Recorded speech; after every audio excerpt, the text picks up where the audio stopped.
At the end there with Inky, that's really just to motivate you guys to Google, look at that information if you're not familiar with it, at least the title association between this ancient Sumerian prince known as Inky, and then of course the connection between the fallen prince, Antichrist, Apollyon, Leviathan, and the Hebrew Bible. They're one and the same. The sons of Anakims, or the sons of Anak, are the Anunnaki, or at least the connection to the symbolism of those peoples as they can be found in the Bible. So I hope that you do just kind of look at that with an open mind, because if you can't make that connection, then you can't make the connection to the entirety of the whole, because that is a part of the entirety of the whole. If you deny that part, guess what? Current stops.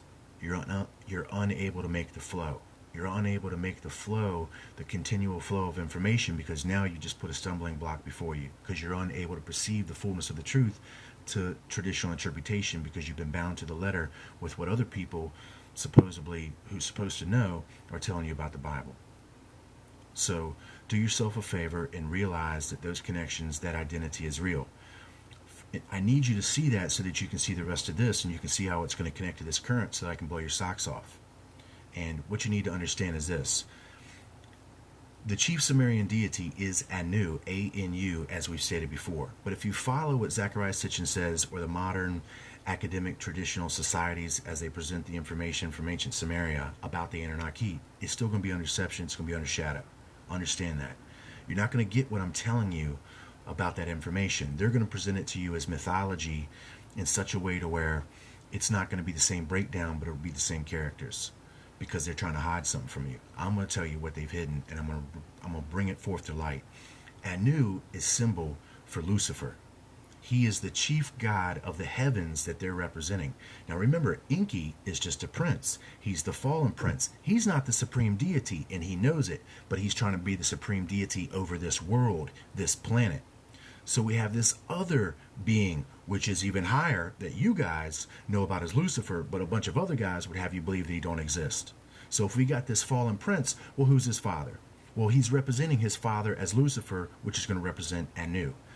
But if you listen to what Zechariah Sitchin says, or at least the popular understanding of the Sumerian mechanics, you're going to find out that there is Anu, Enki, and Enlil. They represent that trinity. Basically, those would be the three gods that you come in contact with when you first look at that. And there's good reason, because they're trying to mimic the trinity of the Father, the Son, the Holy Ghost.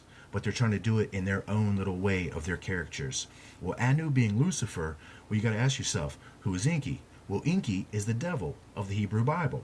Okay? So we've got Lucifer, then we've got the devil, and then we've got this other character that you've heard about. Well, they made you believe that all those characters were one and the same, so you could never figure it out. Exactly right. They made you believe that Lucifer didn't exist, basically, is what a lot of cats are trying to run right now. And then that Satan and the devil are basically a fusion of the same identity, and that Lucifer would be the fullness of all three of them united together. Well, in ideology, that's true, because that's where they get their ideologies from, is Lucifer himself. Philosophically, they're connected as that trinity of Lucifer. But they are individual personalities, just like you understand that the Father, the Son, and the Holy Ghost are represented as a separation of personality. Not necessarily three different personalities, but there's a separation of personality as those personalities interact with the different dimensional fields of perception, your perception. So in a sense, the perfect Father is lowering his image identity down to a tone that you can actually behold. And then many people want to say, well, that Jesus and the Father are separate. He's saying that he's the Father in the fullness, but he's still representing the fullness of the Father, because he is the lowered image of the Father, where the Father himself resides in paradise, which can never leave. So he sends forth a portion of himself, which represents the Son, the fullness of himself, which is a lowered portion of the personality, the identity of the Father. So you need to understand that him and the Father are one.